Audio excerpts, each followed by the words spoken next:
আমরা যখন সংস্কারের ইস্যুগুলো দেখেছি, আপনারা দেখেছেন যে এবারের যে নির্বাচন, সেই নির্বাচন কিন্তু একই সাথে দুইটা নির্বাচন ছিল।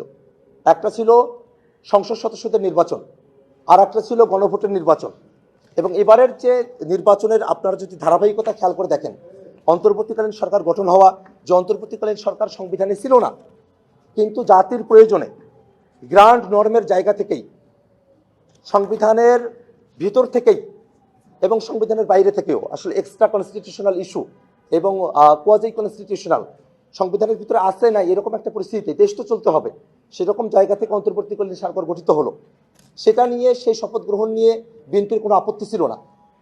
যে গণভোটের জন্য যে আদেশ কার্যকর করার কথা বলা হলো, যে আদেশ জারি করা হলো, সে আদেশের মধ্যেই সংবিধান সংস্কার পরিষদের কথা এবং জাতীয় সংসদের সদস্য যারা বিকাশ পেমেন্টে 10,000 টাকার বেশি অফার, শপিং চলছে তো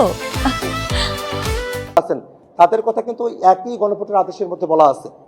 জুলাই সনদ বাস্তবায়নের যে আদেশ, সে আদেশের মধ্য দিয়েই কিন্তু এবারে নির্বাচন অনুষ্ঠিত হলো। সেই জুলাই সনদ বাস্তবায়ন আদেশের একটা অংশ, অর্থাৎ জাতীয় সংসদের সদস্য হিসেবে তারা শপথ নিলেন, কিন্তু সংবিধান সংস্কার পরিষদের সদস্য হিসেবে তারা শপথ নিলেন না।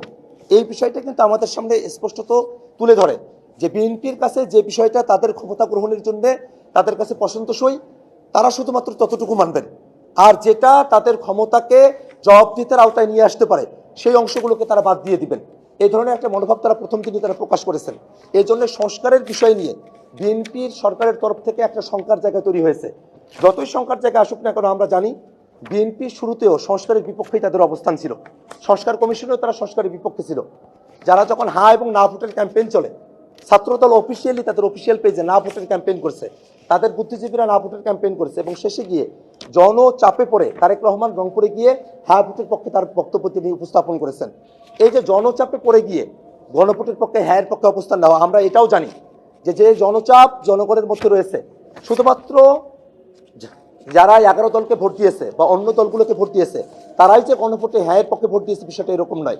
এমনকি যারা বিএনপিকেও ভোট দিয়েছে তাদেরও অনেকে যে গণভোটে হ্যাঁর পক্ষে ভোট দিয়েছে, এই রেশিওগুলো আপনারা পাবেন।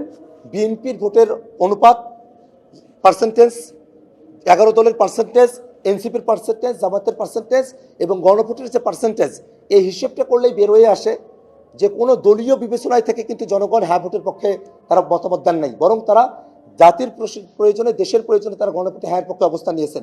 এত বড় বৃহৎ জনগোষ্ঠীকে বিএনপি যদি ওভারটেক করার চেষ্টা করে, জনচাপে পড়েই তারা এটা আর পারবে না। এবং আমরা জানি তারা জল ঘোলা করবে, জল ঘোলা করে জনচাপে বাধ্য হয়েই সংবিধান সংস্কার পরিষদের শপথ নিতে তারা বাধ্য হবে।